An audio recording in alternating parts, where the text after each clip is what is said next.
10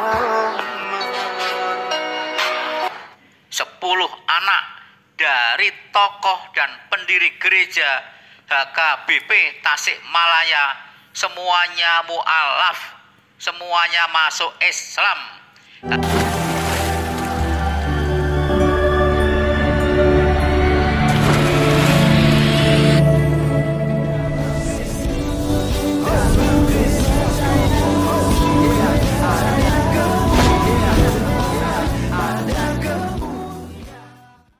Salam Alechem Bisem Yeshua HaMashiach. Berjumpa kembali dengan saya di video kali ini.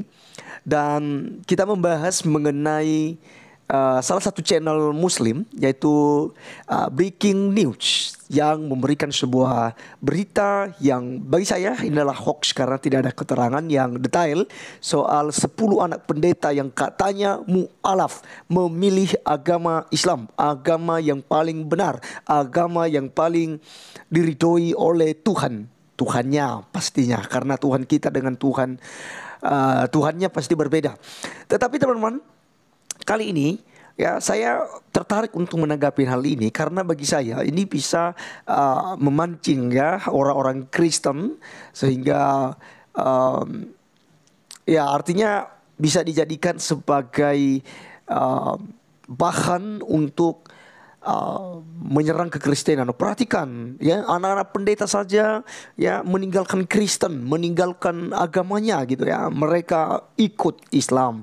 Ya, jadi narasi-narasi seperti ini ya perlu untuk kita luruskan, perlu untuk kita tanggapin dalam mas kalian ya.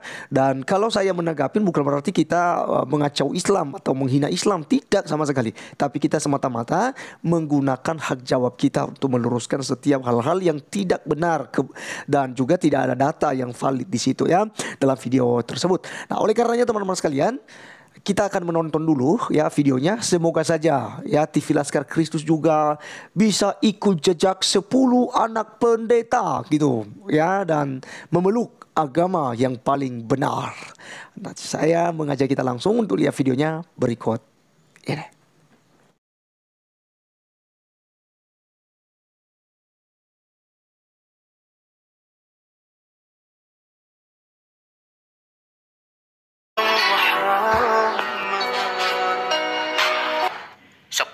Anak dari tokoh dan pendiri gereja HKBP Tasikmalaya, semuanya mu'alaf, semuanya masuk Islam. Hanya satu yang masih Kristen Protestan adalah sang ayah alias sang pendeta, pendiri dan tokoh gereja HKBP Tasikmalaya itu sendiri. Assalamualaikum warahmatullahi wabarakatuh. Hamdan katiron, thayyiban mubarakan fih.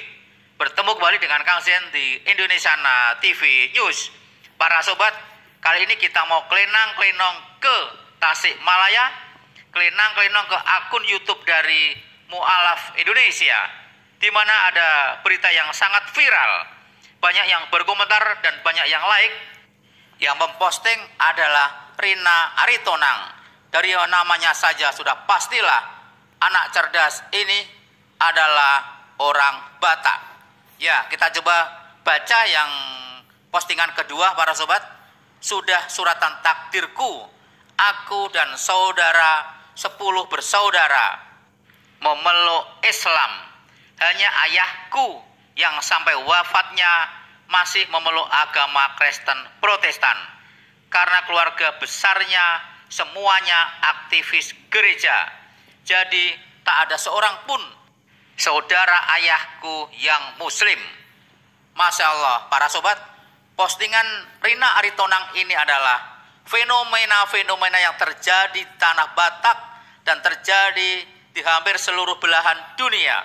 Bolehlah sang ayah, sang orang tua masih Kristen atau Katolik, tapi keturunannya, tapi anak-anaknya sebagian besar telah mu'alaf. Rina Aritonang adalah memberikan contoh yang sangat nyata. Keluarga besar sang ayah, baik kakaknya sang ayah, adiknya sang ayah, orang tua sang ayah, semuanya adalah tokoh-tokoh gereja. Semua adalah tokoh-tokoh HKBP. Semuanya beragama Kristen Protestan yang sangat taat. Bahkan banyak yang mendirikan gereja-gereja HKBP di berbagai daerah, termasuk sang ayah Rina Aritonang ini yang merupakan tokoh dan pendiri gereja HKBP di Tasikmalaya. Nah, yang luar biasa adalah bolehlah sekali lagi semua keluarga sang ayah masih beragama Kristen Protestan hingga akhir hayatnya, tetapi keturunan dari sang ayah 100% mu'alaf, 100% Baik, teman-teman sekalian, itulah videonya. Sebenarnya panjang tadi. Saya lihat di videonya itu dia ulang-ulang aja ya, itu aja ya. Ini yang luar biasanya teman-teman. Ini sudah 10 anak pendeta. Bolehlah sang ayah jadi Kristen Protestan atau Katolik, tapi anak-anaknya, tapi keturunan-keturunannya gitu. Ya, bahasanya begitu aja teman-teman sekalian. Intonasinya seperti itu ya. Jadi sebenarnya bukan dari bahan dia sendiri sebenarnya, tapi diambil dari berita mu'alaf gitu ya. Berita mu'alaf ya, di channel mu'alaf gitu loh ya, channel mu'alaf. Jadi wajar lah teman-teman sekalian, kalian lihat sendiri dan tahu sendiri seperti apa mu'alaf selama ini.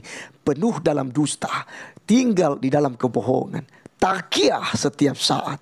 Ya, kurang lebih seperti apa yang disampaikan oleh Alkitab di dalam Yohanes pasal 8 ayat 44. Bahwa bapa dari segala dusta itu adalah iblis. Bapa dari segala kejahatan itu adalah iblis. Bapa dari segala kemunafikan itu adalah iblis. Dan bapa dari segala penyesat itu adalah iblis gitu ya.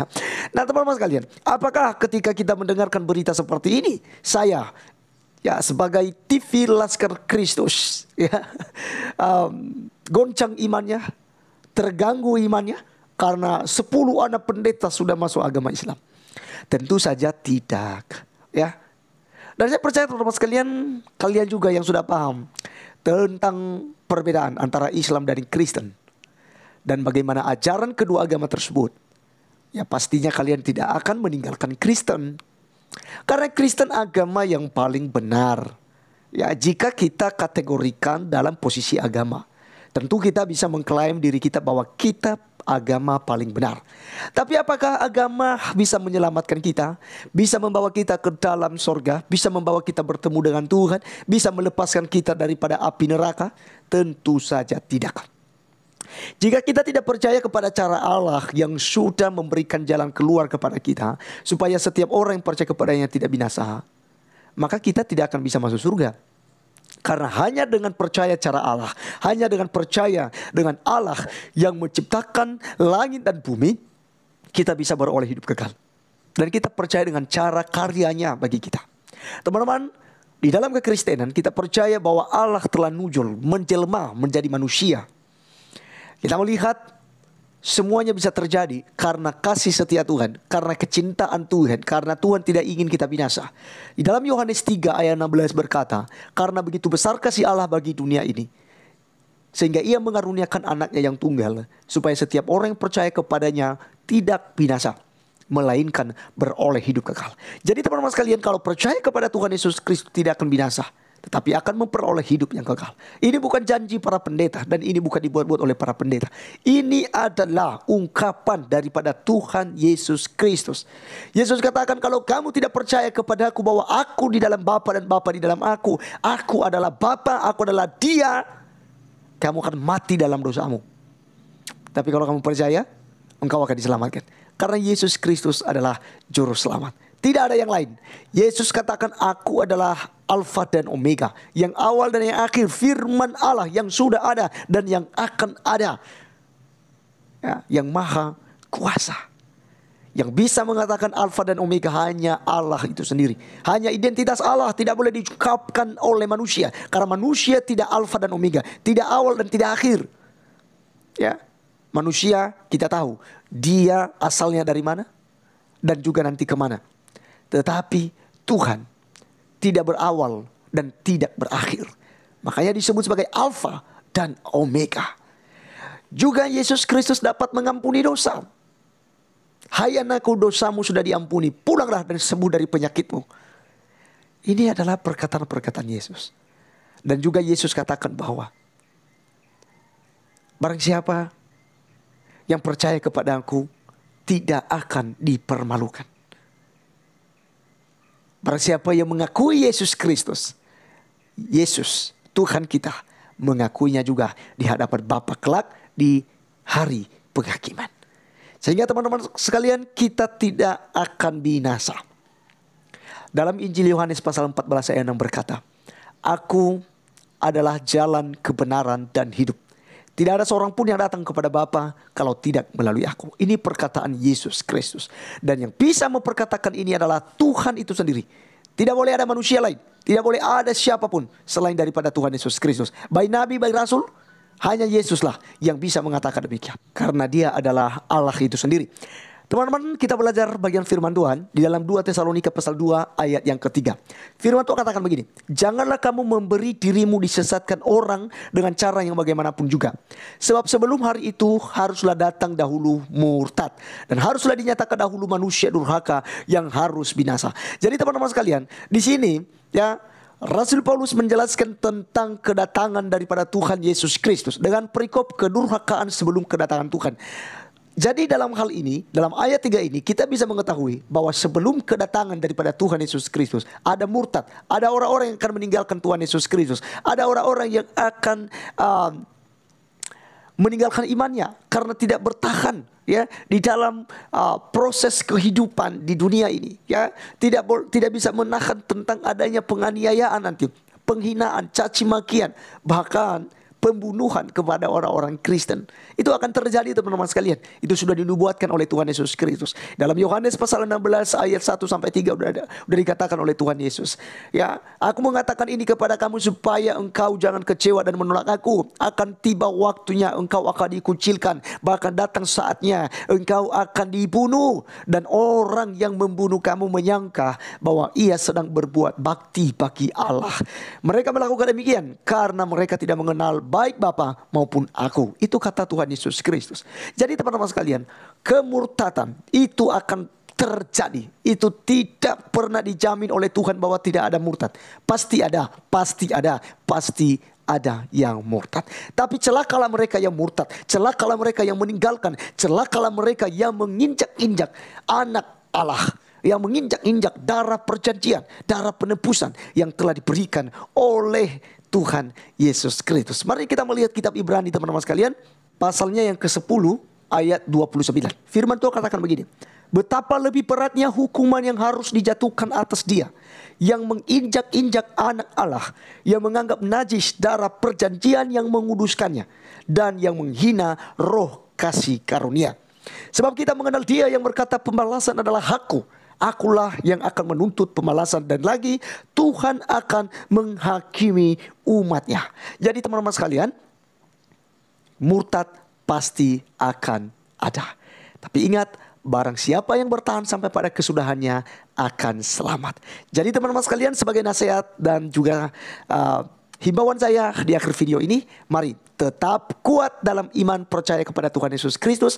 Tetap belajar firman Tuhan, tetap baca Alkitab, dan jika ada keraguan, bertanya kepada pendeta, bertanya kepada para hamba-hamba Tuhan. Jangan bertanya kepada orang yang tidak mengerti apa-apa tentang Alkitab. Oleh karenanya teman-teman sekalian, biarlah video kali ini boleh menjadi berkat, dan sampai ketemu di video berikutnya. Tuhan Yesus memberkati. Salam.